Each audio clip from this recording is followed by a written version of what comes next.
Good afternoon and welcome to Just Nation, a show about faith, racial justice, and issues as they relate to Philadelphians. I'm here as your host, Nia Holston, and I'm so excited for today's topic today. As always, I'm here with my co-host, the Reverend Gregory Holston, and we have an exciting show for you today because it's tax season time. And as I know, I am preparing to file my taxes. I think there's an important side of things that we need to talk about, and it's how tax policies impact all of our lives in this city and in beyond. And what we choose to fund impacts every aspect of our lives. What our governments choose to fund, what they choose to decrease taxes on, and what they choose to increase taxes on, it matters. And so I'm so excited for our conversation today here with members and advisors of the Tax Reform Advisory Committee in the city. And so I'm going to turn it over to my co-host, Reverend Holston, who will share more about that committee. Did I get the name right? Close enough. Okay, close. The Tax Advisory Committee of the Tax Reform Commission. We are a committee that is connected to the recent Tax Reform Commission that was appointed back in the summer of 2024. And part of the legislation that created that 20 years ago also created this committee, mainly of community organizations and community groups, to make sure that their voice was heard in developing new tax policies for the city. That not just the voice of business, not just the voice of the Greater Philadelphia Chamber, but the voice of regular community folk representing importing organizations across the city. And so it was put in 20 years ago, and we formed when the Tax Reform Commission formed, and I represent the NAACP on that committee. Proud to say I represent that organization, has always lifted up issues of racial justice. And I'm here with another member of the advisory committee, and also our senior counselor to the Tax Advisory Committee as well. And so I'm gonna let them introduce themselves, and then we'll hopefully have a real great conversation around race and tax reform here in the city of Philadelphia. Hi, I'm Mark Steer. I'm the Executive Director of the Pennsylvania Policy Center. We are a group based in Harrisburg that focuses on policy analysis and research and advocacy with regard to budget and tax and human service issues, and then sometimes do work also protecting our democracy. Thank you, thank you. Ermi, do you want to introduce Sure. yourself? I'm Ermi Mala. I'm here with the Coalition for Essential Services and Tax Equity. I'm also representing Asian Americans United as part of the Tax Advisory Committee, but I'm also a big advocate for public spaces and Friends of Parks and Libraries that I always speak up about as well. Great. So the purpose of the Tax Advisory Committee, I got it right there. Oh, you're good, you're good. The purpose of the committee is really for the community voices to be heard. And the communities care about a variety of issues, from education to how we treat people who are homeless or unhoused, to the social services that are available to people when people need support. All the things that people really care about when they ask, what should government be doing? It's those things, right? And so that's what the community voice on this committee is for. Is that right? Yeah, I think that's a good estimation. Part of the things the committee is supposed to do is really, and the whole Reform Commission, is raise the issue of equity. That we want a tax policy that is fair and just, and also recognizes the intense racial discrimination that has occurred within our city and in our country over the years. And how do we develop a tax policy that brings in revenue, that helps grow the city, that provides enough money for the services we need, but also is equitable, is fair, and racially just at the same time? And that's our role as committee people are to lift that up. Well, okay, so you said a few things about making sure our tax policy is racially just. How can tax policy be racist? And that question goes for anyone who wants to jump in and answer that. Why is tax policy a racial justice issue? Well, that's a powerful statement. I'm going to turn to Mark to give a little bit about that, and then I want to jump in, and I'm sure Ermi has something to say. So there are a lot of connections, but I think in some ways the biggest connection is that people with means, people who are wealthy, corporations, have in this country used racial division as a way to hold their taxes down. We see often attacks on government as government being too big, doing too much, and we have to cut it back and we have to reduce taxes on people. Well, one of the things that motivates that is the belief that sometimes is said with dog whistles, more and more frequently in this country, particularly under Donald Trump, it's being said explicitly, it's the view that government spending very much favors black people. Or sometimes, if domestic enemies aren't enough, people in other countries. So we have, take an example, healthcare policy. President Obama instituted this great program that's now insures about 30 million Americans, about 1 million in Pennsylvania. And lots of people approve of it, but yet many people believe, well, more benefits go to black people. And they say that because President Obama is associated. I'm going to tell you a little story about it. I knew someone who was getting Obamacare. They lived in Georgia. 2 years after it was passed, they were one of the first recipients. They said, I love it. Finally, I can afford health care. I said, I was talking to him. I said, you support what President Obama did? I said, no, not really. I said, well, why not? Why not? You're getting this great health care. She said, because black people get it for free. I said, what? Well, President Obama designed this to help black people. I said, that's not true. Race has nothing to do with who gets Obamacare. Yet, because this belief that black people, and often black people are described in incredibly racist terms as people who are not working hard, who are not doing what other Americans do to lift themselves up.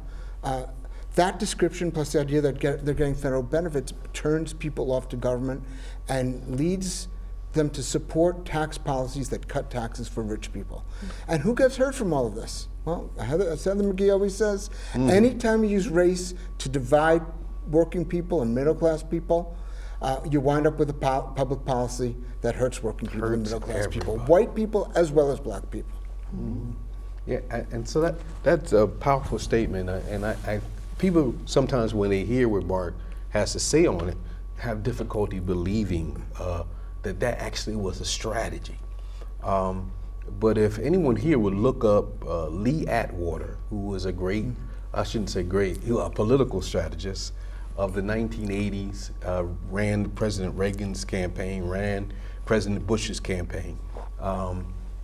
He said, based on all of what had happened from the civil rights movement, he said, you can't say, like you used to say in politics, if you just said N-word, you would immediately get the votes of everybody who was white. But you say you can't say N-word anymore.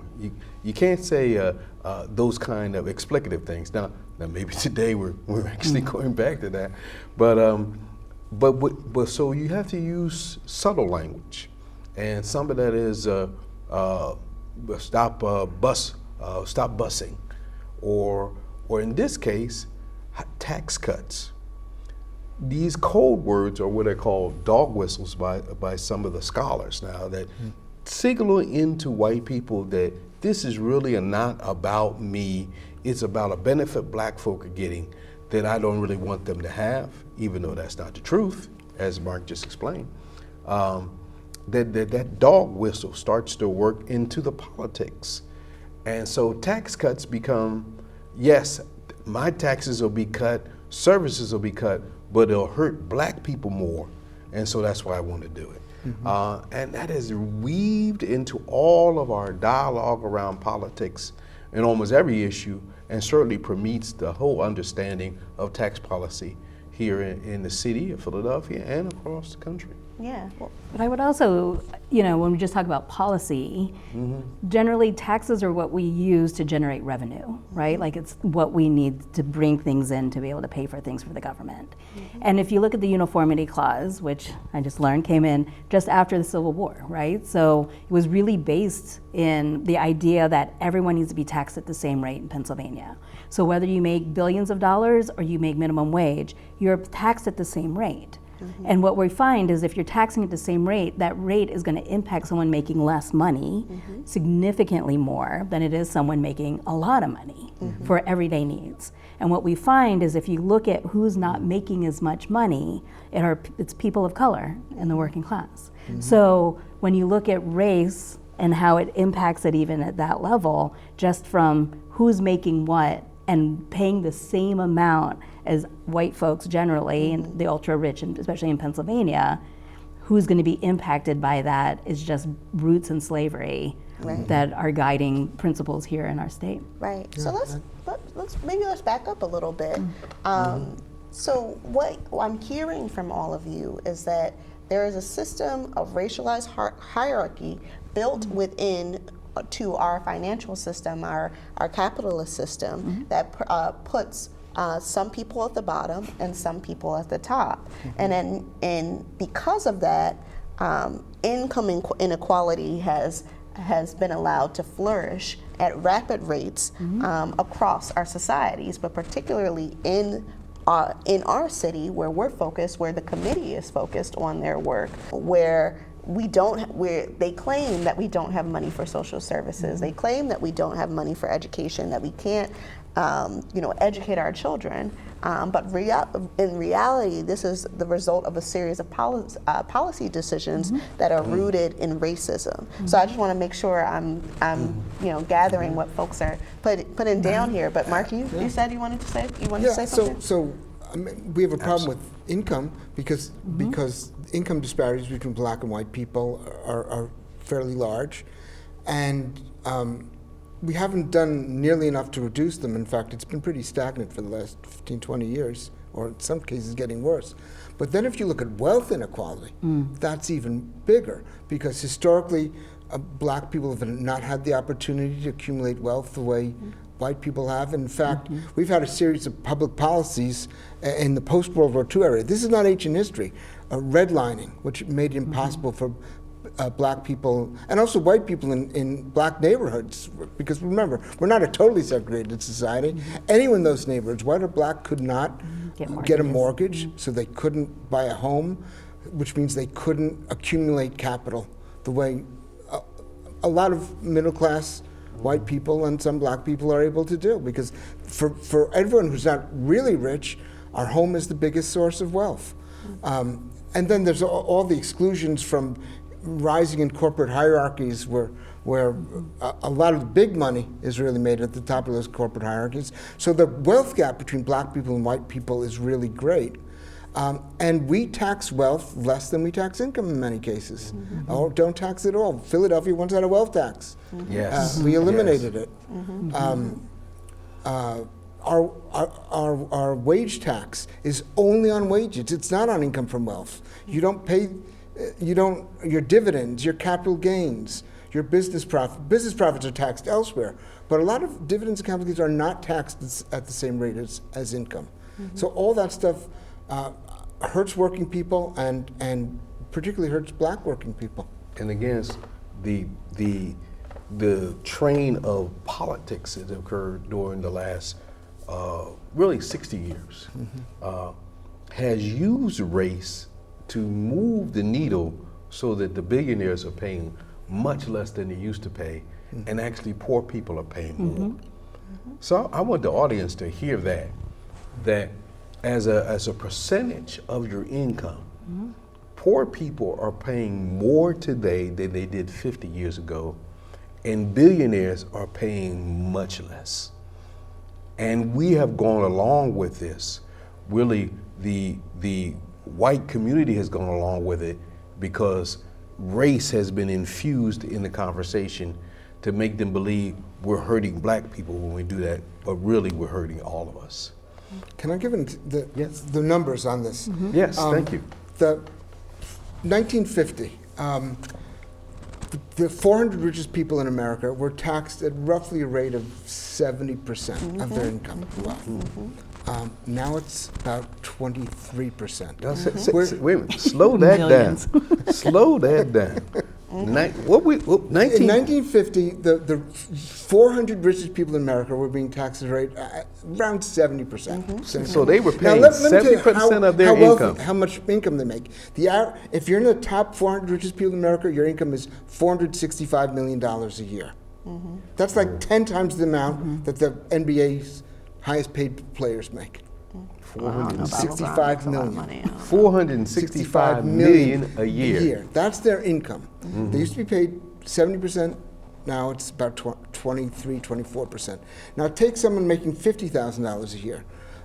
Their tax rate used to be roughly around 20%. It's gone up, but it's now 1 or 2 points higher than the tax rate for people in the top 400 families, people making $465 million. Now that's crazy. And wealth has exploded also. Right. And top of that, wealth has let's exploded. be clear. And so actually these numbers include the impact of income and wealth because we can bring them all together. But even Go looking ahead, at the average median income for Philadelphia, right, is like $43,000. So 30% of $43,000 Yeah. is significant to 30% of $400 million, right? Yes. So like that is how it's impacting people who don't make as much money. Absolutely. And I want to come back to that, but I don't want our audience to get lost in the numbers because this tax, I know sometimes when I'm on the committee, I'm getting lost in the numbers. So it is helpful to understand that since this is a show partly about faith, let me give a scripture. To whom much is given, much is expected. That is the basis kind of for what we call a progressive tax system, where the rich were actually taxed more, a higher percentage, and Mark just said it a minute ago, 70%, because since they had more, they were expected to give more. And they certainly had the means to be, their 30% to live on so much more than anybody else's. We've moved away from that. Now we're almost like at a flat tax rate where everybody is, what poor people are a little bit more than what rich people are paying. 23, 24% of our income for poor folk is going to taxes, and about 18%. A little bit more for the very rich, 20% for roughly 20% for the very rich.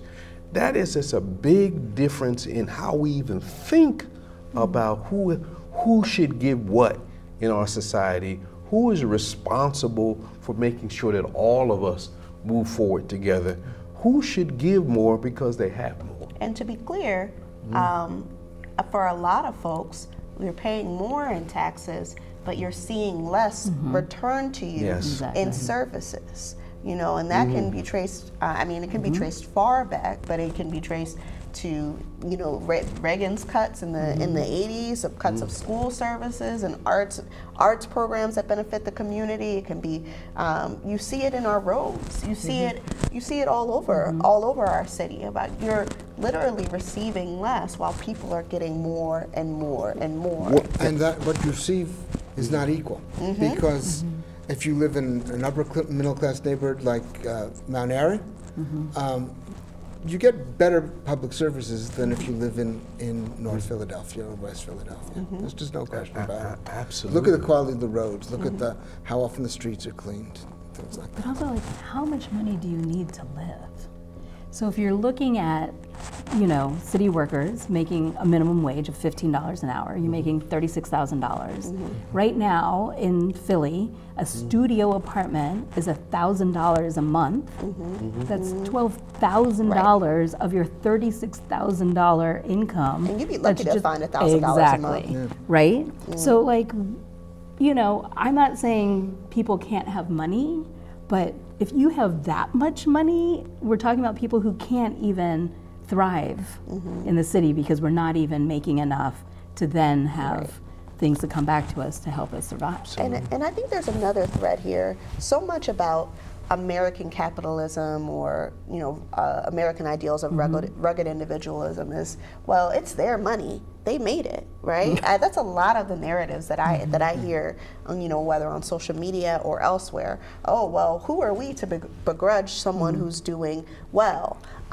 When reality, we have a system of we're currently experiencing one of the greatest wealth transfers in history from the poor to the rich. And so I think that it's important for people to understand, when they're saying, well, it's their money, or it's literally part of the reason why you cannot afford a studio apartment in Philadelphia, or you cannot afford to buy a house because investors in large investment companies are buying up all of the mortgages and then making it so that there's a permanent renter class, right? So all of these issues are really incredibly connected, and so we have to be able to talk about them. And so I want people to really understand why these issues are not just important from a policy discussion, but are really important to understanding why you're having the lived experiences that you're having right now. Absolutely. I have some quasi-scripture. Not yours. So there's a faith, justice, and race. There's a Jewish philosopher of the 20th century named Morris Raphael Cohn, who, drawing on Jewish tradition, once said, "There's no such thing as a self-made man, and anyone who thinks he is no credit to his maker." Look, some people really come up with brilliant ideas. Some people work really, really hard. I don't think any of us begrudge them making a good living or making more than other people. But if you look at those 400 richest families, most of them inherited their money. Some of them made it by starting companies, but some of those companies benefit very much from monopoly profits. There's only one Facebook. There could be others, but because the way social media works, you want to be at the social media where everyone else is. So it's very hard for someone to compete with Facebook. Amazon, it's very hard for someone else to do what Amazon's doing. So Zuckerberg, Bezos, they're making what we call, in my profession, monopoly profits. Profits far more than would be justified in a fully competitive economy.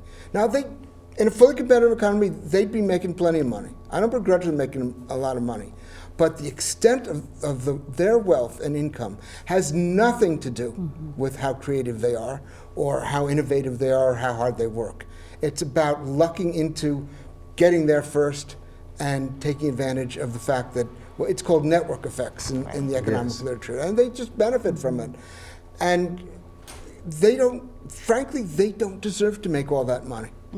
And they're hurting the rest of us because they do, because we pay more to them, certainly to Amazon, and the advertising supports Facebook. We don't pay for that, but we pay for the advertising in other ways. Yeah. Absolutely.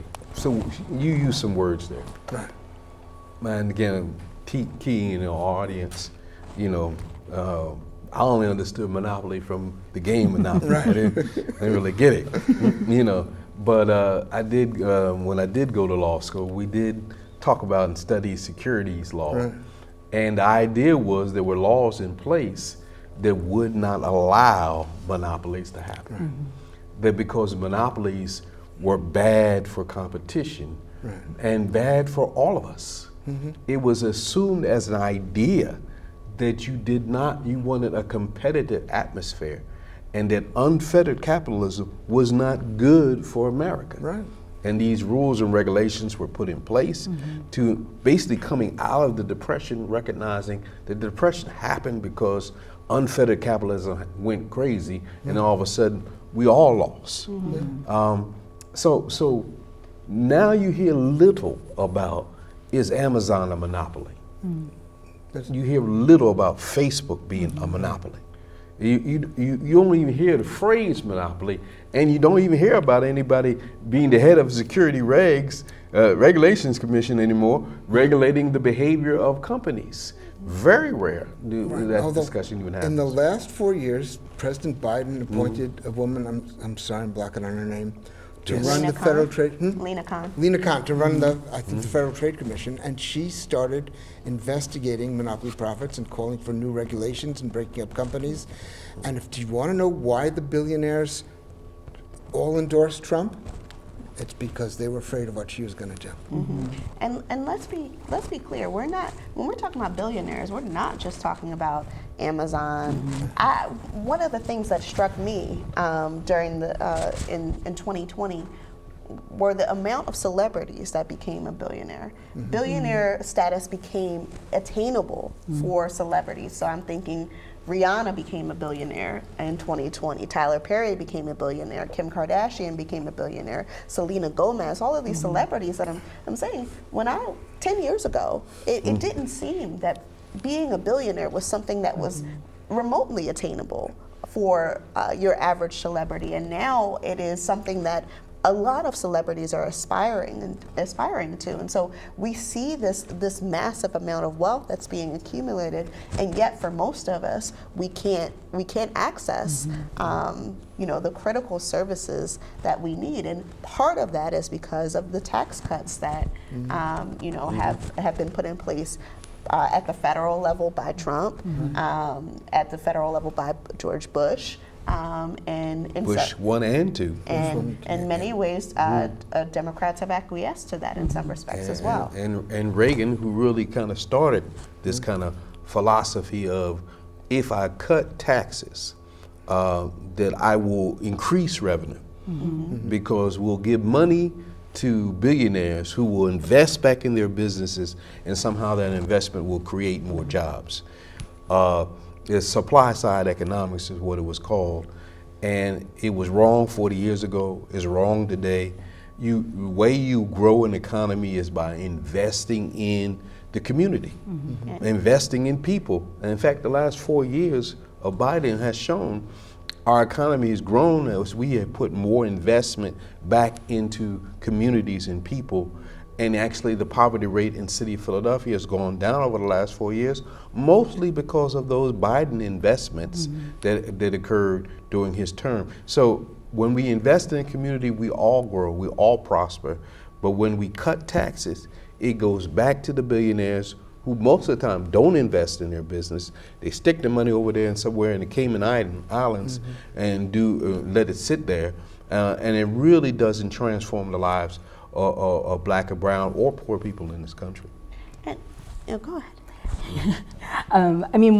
Just to bring it down to like real life Philadelphia things, when we look at disinvestment that has happened in Philadelphia, the past 4 years have changed a lot, but in 2008 till 4 years ago, we saw 4,000 teachers being, laid off in 2012, right, 2013. We saw libraries closing and schools closing. You have a whole generation of kids who, when all of this happened in the, right after like 2012, 4,000 educators being laid off, they were in second grade, for 10 more years, what have we told them? We have said, we're not going to invest in you. We are going to close, we're going to have asbestos in schools.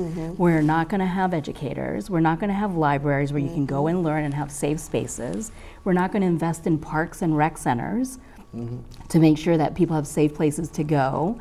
When you think about just from a very basic level of who has access to education and how are we teaching our youth to be able to advance, cultural collateral goes a long way, right? So if you are in a family that knew how to read a book from left to right and turn the pages and to follow it this way, that advances you in ways that put you in different places educationally than families that may not have learned that, right? So those are just little ways that we see race divided, where if we don't invest in these essential services, and we didn't because of this trickle-down economics, that if we just give these tax cuts to businesses so that they will bring in more money, and they don't, and it didn't work, but we perpetuated that for decades.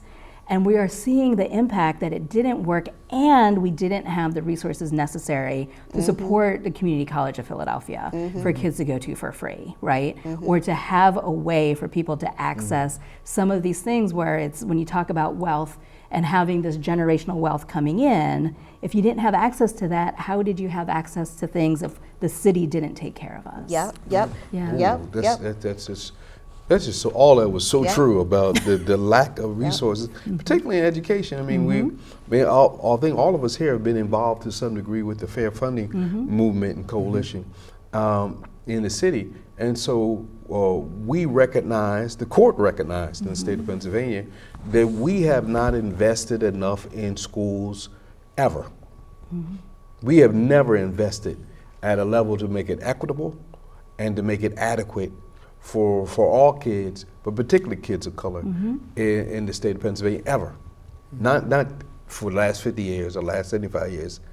Ever means ever. We've never done it. And that all of us who have been in those kind of schools have gotten inferior educations because we have not invested in those young people. And some of us young people who are 60-something now, we didn't get invested in either. But when we see more investment put in, what do we almost automatically see? Almost every time the test scores that they said the kids could never pass starts to go up. Because why? Instead of having classes of 33, you got classes of 15 with an aid, In with particular support. investments, not Yes. not taking away, because you know you can invest all of your budget in police and prisons, but you're going to see those negative effects. You're going to see the negative ramifications of that. And but when you invest in education, when you invest in housing, when you invest in those things, you see those benefits return to you. When you invest in violence prevention, when you invest in all of those things that make a community healthy, that make a community safe, that make a community educated, it matters to how people also see themselves and see themselves as a part of a community fabric. And you see the gaps between rich and poor and black and white decline. We have a court case in Pennsylvania. Lots of other states have had court cases where they've listened to the courts and invested a lot in education. They have found that test scores increase, but it's not just test scores increase. Test scores for low income and black kids increase more than test scores for middle class kids, who go up as well. Why? Because we're finally directing the money to the underfunded schools that have been underfunded for, as you said, for decades, if not from the beginning, and we see a growth in achievement, and it's not just test scores. You find if you follow those kids, in some states we've had these programs to fully fund education at the behest of the courts for now 20 or 30 years. People have been able to follow it out. What they see is test scores improve, graduation rates improve, percentage of people who go to college goes up, later life income goes up, and they've even found people are more likely to get married and stay married if they have a better education. All those things are dramatically the result of equal funding of education. Now, that's not the only thing we have to do, but we can't do much else if we don't give all our kids a fair start. It's important for people who are listening to this conversation because it's about race and tax policy. But tax policy is what you get the revenue to be able to have the essential services like education. And the myth put out there that your money is being wasted. No, when your money is directed properly, like to education, we have the data to back that up. Your money's not being wasted. Your money is actually transforming the lives of people and making your own family life and your own life better. I will give the gun violence example real quick. We for years in the city, we'd put less than $1 million into gun violence. Let me say that again. For years in this city, we put less than $1 million into gun violence. Violence prevention. Gun violence prevention, thank you. So when the gun violence started to go up during the pandemic and we went up to 563 homicides, for the first time the city put in $20 million into gun violence prevention organizations. The state put in another $50 million across the state. About $25 million of that came here. As soon as we put that money in to those gun violence prevention organizations that deal with trauma, Community that deal- organizations. thank you. You good. Community organizations and dealt with trauma and dealt with all of the issues surrounding gun violence and gun violence prevention, the gun violence rates immediately started to go down. When we opened our schools with more resources, they immediately started going down. And now last year we had one of the lowest years we have ever had because we put the investment in, and when we put that investment in, the numbers went down. We were at 260 last year, cut on more than in half from 2 years ago, and still going down. When we invest in communities, your tax money is not going to be wasted when we invest it in the right way. Invested in community organizations, invested in people who care, invested in people who are skilled in those areas. When we do that, we all win. We all win. But you remember where a lot of that money came from in Philadelphia is that during this time was also COVID money, right? So the government all of a sudden could find the money to give us all stimulus checks and invest millions of dollars into what we needed. And they found it, right? You needed it, they found it. All of a sudden they could find this money. So the money is there. I mean, right now we're going to talk about, how we need to actually keep generating it through taxes, but the money is there. So in that moment where they invested not just on violence prevention, it was the first time we gave money. We had a $30 million increase to libraries since 2008. So when you think about what public services do, is they're the last non-capitalist places where kids and families can actually access essential services. Essential services being a place to go on the weekend and have a picnic and feel safe, right? Or to go into a library to use the internet, or to get those iPads. But that ARPA money that came into the city really helped us invest even more. And what people need to understand is that money is now gone. So a lot of that money went into getting school counselors. We didn't have counselors for schools. So counselors could get, we could actually have counseling for kids in schools, and now people have been laid off because that money dried up, and how are we going to replace that? So what, the budget is a moral document. Yes, it is. Like, what are we doing with what's important, and how are we saying who's going to get what? Is that the people who rely on essential services are majority of Philadelphians who are not billionaires, who can just buy it. Yeah, a budget is a moral document that's so important, particularly as we enter budget season and our politicians and elected officials begin to outline their priorities and get approval from City Council, which will happen in the spring and in the early summer. So, I think I'm sorry. I was going to turn to talking about the specifics of the Tax Advisory Committee and what are the things that y'all are working on? Are you having hearings? And how do you want the people who are watching to get involved? What do you want them to do as a result of now knowing that our system is grossly unequal? There's this massive wealth transfer. Our systems are racist. We're not investing in communities as we need to. We've told our audience all of these things. So what do we want them to do with these things? Jeremy, why don't you want to give it a try? One of the things that Reverend Halston, you really bring to the table each time is really understanding history, right? Understanding how these racist policies have been embedded in our country and in our policies, and then seeing where we are now. So on a very broad thing is like understand how we got here. I'm going to let Mark talk about very specific wealth tax sort of things, a public bank here in Philly. But from a community perspective, I think people need to understand how the budget gets done. So really a budget 101. We have a lot of different organizations that provide that throughout the city so that regular folks can understand that there is a big pie piece that goes to police. And if we're talking about a moral document, what are we saying? Now, I believe people need jobs, so I am not mad at people needing jobs, but if we are policing people, what are we saying? That is where we're putting our money.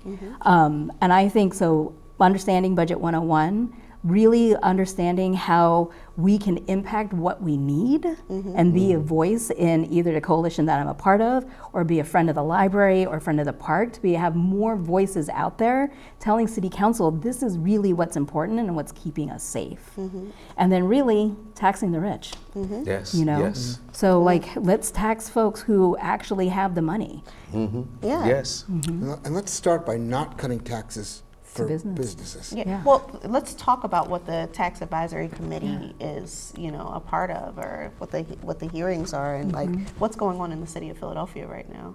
Why don't you share about So, what the we don't- Chamber of we don't know the what city tax of reform- the Greater right. Philadelphia Chamber of Commerce is saying on this issue? We don't know exactly what the Tax Reform Commission is going to propose. We may know in the next couple of weeks.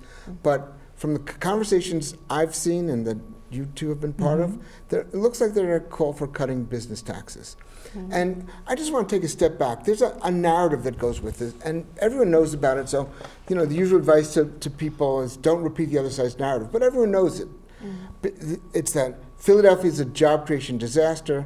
We got to create a lot more jobs to reduce poverty, and the way to do it is to cut taxes on businesses.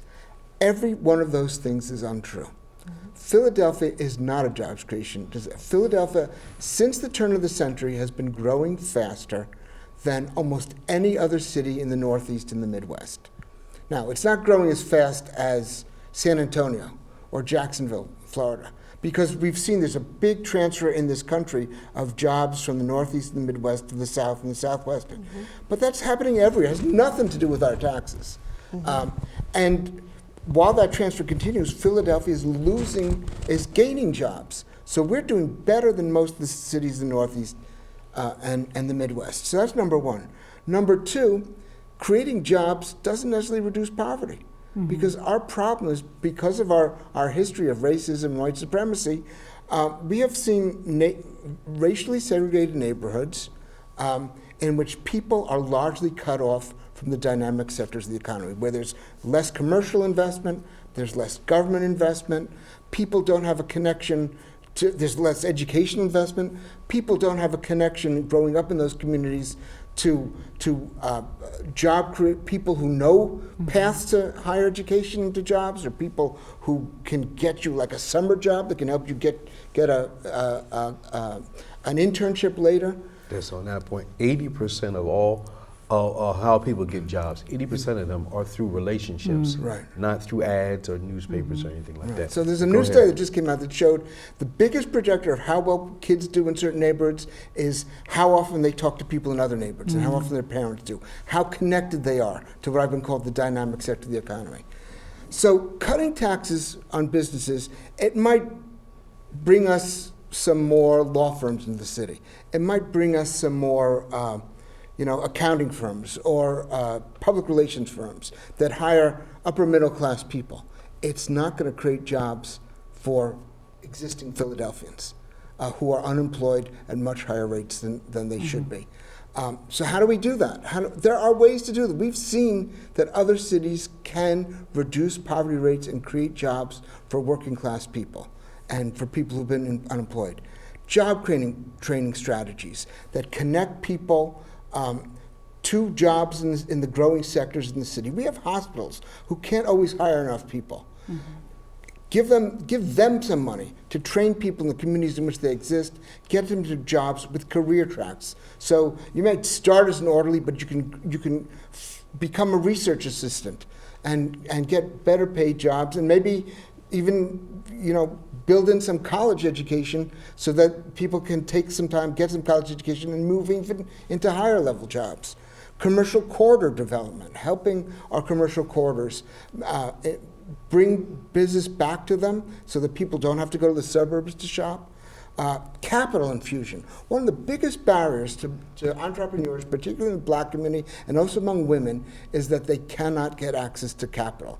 People have lots of good ideas, they want to start businesses, but it's very hard for someone just starting out without family wealth or other kinds of connections, without the kind of connections you were talking about to people in that dynamic sector of the economy to get capital. So let's start making capital available to entrepreneurs who want to start businesses and then want to hire people from their own communities.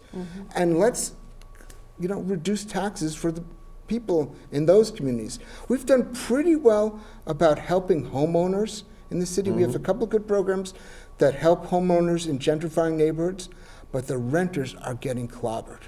And we could direct some tax relief to those renters.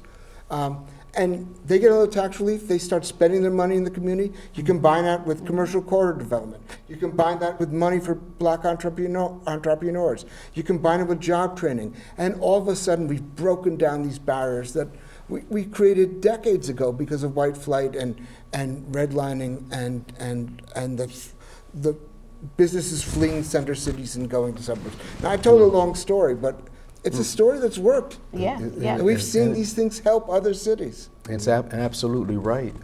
Just again, to magnify some of the points you talked about, the Tax Advisory Committee has spoken about being against this across the board tax cut for businesses.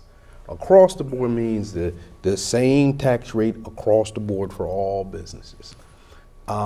They want to eliminate what is called the net profit tax for the city, which brings in about $600 million roughly a year to the city. So they want to cut at a time where Trump is doing his thing on the city budget, where we might have incredible losses. The Greater Chamber of Commerce of Philadelphia has continued to push for across the board $600 million being taken out of the city budget over a 5 or 10 year period. And how much is the city budget? About $5 billion, is that? 6.9 billion, I think, is roughly the number. So about 10% of this city's budget, when we are already suffering and in need of road services, education, health services. They are considering taking 10% out of that. And now I have a question for the audience. If 10% of this city's budget is taken out, what services are going to be cut? Where are they going to make cuts that are going to impact all of us? Does anyone have any answers to that? Their argument has been that somehow services will not be affected. That the growth of the city, the natural growth of the city budget will take care of all of those cuts. We strenuously disagree with them. But we've also indicated to them, you are happily trying to say that somehow services will not be affected is based on an assumption that services are adequate now, and they are not. We have a $7 billion school debt school bill that we have to pay to get all our schools back to the level of adequacy, so that they're safe buildings. $7 billion just for that. We want to make our streets clean. The Mayor Parker has pushed clean streets. I had proudly said that they cleaned every street this year over the summer. But there was a time, and the signs still are there, where we cleaned every street twice a week. We don't have enough sanitation people, streets people, to do what we had promised to do for years. And clean cities like in Europe or Copenhagen, they don't just do it twice a week, they do it twice a day. We're proudly supposed to be in America, the greatest country ever, and we are proudly triumphant. We clean every street once in the course of a summer, and these other countries and other cities are doing it twice a day. So we don't have adequate services now. They want to cut the budget even further, and this has been the pattern at city level, at state level, and federal level for the last 40 years. They make these major cuts when people still have great needs. Services are cut even more, and then people say government doesn't do anything. And they have a negative attitude towards government and government services because the government service didn't have the funding it needed to do the job the right way. So if there's $300 million a year to cut the net income portion of the business tax in half, that's $3 billion over 10 years. Now, if there really is that kind of money around, why would we give tax cuts to Comcast and all the businesses that are already here? Why would we give tax cuts that would create some jobs, most of which would go to people who don't live in Philadelphia? Why wouldn't we invest that money, the kinds of things I talked about before, and help Philadelphians break down the barriers of race and gender, get more people working, grow our economy that way, and then we'll have more resources to pay for the services that we're not getting. And just not being in this austerity sort of, we have to keep holding back the money, is like invest it now. Like invest in the people for right now. So not only does a city budget provide services, it provides jobs. I mean, city workers, DC 33 and DC 47 are city workers who have to live in the city. They are invested in the city, but if we don't have a budget that's going to create the jobs, it's both, right? So we need services, but we need people to provide those services.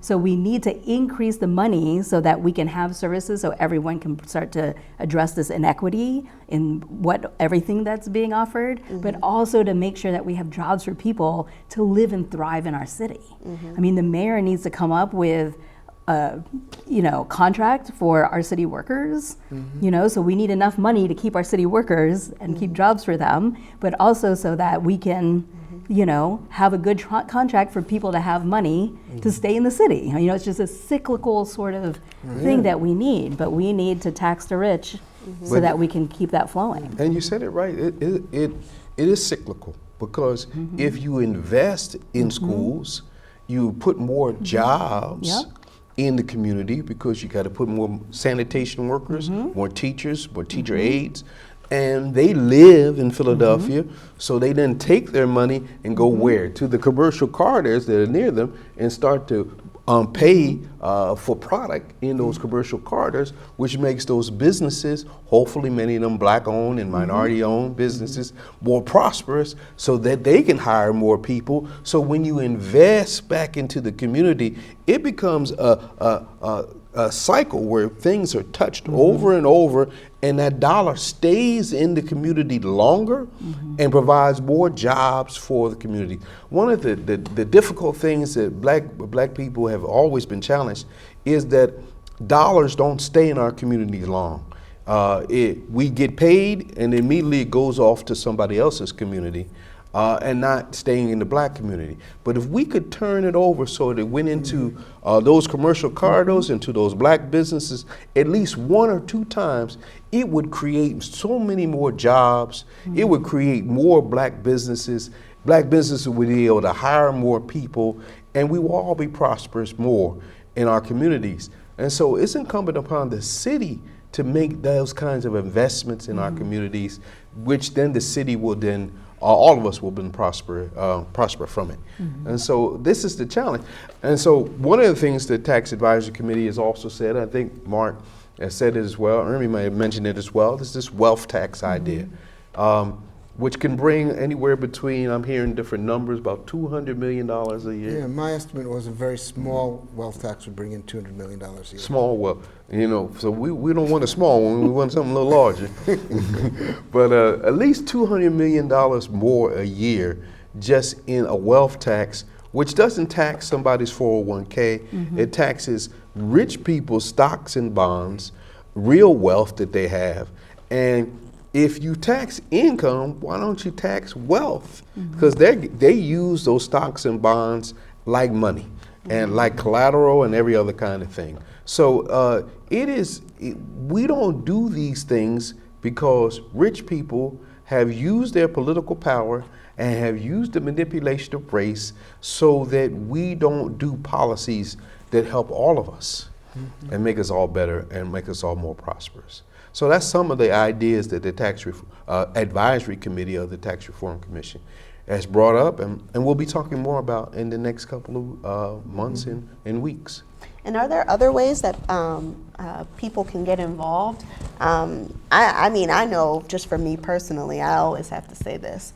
Stop saying that it's their money, they can do whatever they want with it, they earned it, it's fine. No, that is a lie that has been told to you about what billionaires deserve and how they have actually taken money out of your pocket. And so for me personally, I really think we need to get away from those narratives of who deserves what, because we deserve better. We the people deserve better. And here's a good example of that, which I mentioned before, the whole idea that your self-made person isn't true because you've had lots of help along the way, but part of that help comes from the government. You know what really offends me about our tax system in Pennsylvania is that 74% of corporations pay nothing. You know who they are?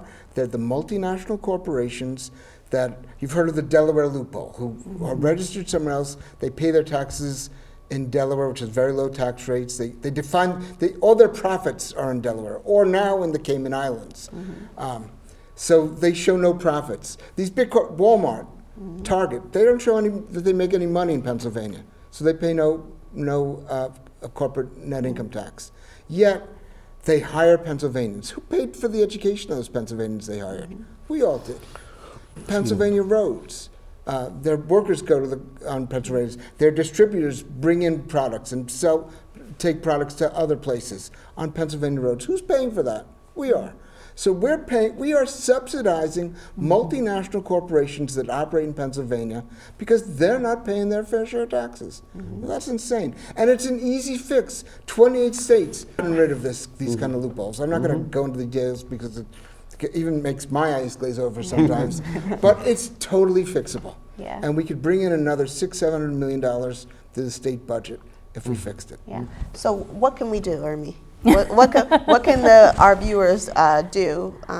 I mean, they can get involved in the Coalition for Essential Services and Tax Equity with all of us. Personally, again, I think people need to get involved with their communities. When you talk about needing to connect to other people, it's becoming a friend of the park or a friend of the library and become part of our advocacy efforts. During this budget season, there will be budget hearings so that we help people figure out how to go in front of city council to talk about what we need. And how do we actually come together to be able to speak up for each other? I think on a state level, we need to understand a uniformity clause so that we can break that down and understand how, it's taken me years to think about taxes and how it is something I need to understand besides my own personal taxes. And what I realize now is that if we do not generate the revenue, especially in this new federal administration, with federal money being pulled from the city, who's going to take care of us? And it is Philadelphia's responsibility to take care of Philadelphians. Absolutely. How can they find the Coalition for Essential Services and Tax Equity? Yeah, so there is a bit.ly, bit.ly, and it's lowercase Philly, CESTE, so the Coalition for Essential Services and Tax Equity. So bit.ly/Philly, CESTE. And that's bit.ly/lowercase Philly, CEST. That is great. Right. Yep. Okay. And we will be setting up a petition page for people to petition to oppose business tax cuts.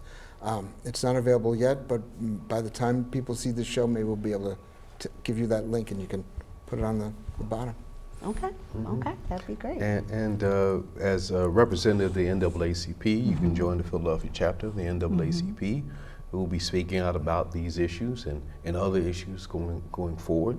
And all the other coalitions that are going around talking about the need for community investment, making more investment as the best way to solve our problems, and demanding that a fair share be paid by all of the billionaires and the wealthy in this city. We can't be afraid to challenge the billionaires now. The same scenario and the same story is happening all across the country, locally here at the state level in Harrisburg, and certainly what's happening at federal level. Billionaires are setting and dictating policy, and the dictation of that policy is to feed their own greed. For some, 300 billion is not enough. They want even more, even though what they want is destructive to our very nation, destructive to our communities and our families. Whether we are pushing around Chinatown because we want a stadium, or we simply want $600 million in tax cuts from the city of Philadelphia. These are billionaire policies that are only fit for their greed. We can do more, we can be more. All of us can prosper together. This city, this state, this nation, all of us of every race, creed, and color, every background, religion, we all can prosper together This is not about you prosper and I don't. There's enough wealth in this nation for everyone to live full and to live free and to live with joy and deeply in the pursuit of happiness. This is the goal of the Tax Advisory Committee. Mm-hmm. This is the goal of this program, to be able to push us to do what is right for all of us. Yeah, absolutely. And we're so glad and thankful that you all joined us today for this very important discussion, this complicated discussion. But in reality, it's really not that complicated. Mm-hmm. Tax the rich. Mm-hmm. And so as we move forward into the spring and summer months, you have power. You have power to speak out and voice mm-hmm. your opposition to tax cuts. You have power to decide where you want your money to go, whether you want to invest mm-hmm. for communities, whether you want to invest for your families, whether you want to invest for young people. You have the ability to speak out and to speak boldly, and we want to encourage all of you to do so over the next several months. So thank you so much for joining us for another episode of Just Nation. We're so glad you continue to join us, and we just hope that you have a wonderful day, and thank you so much.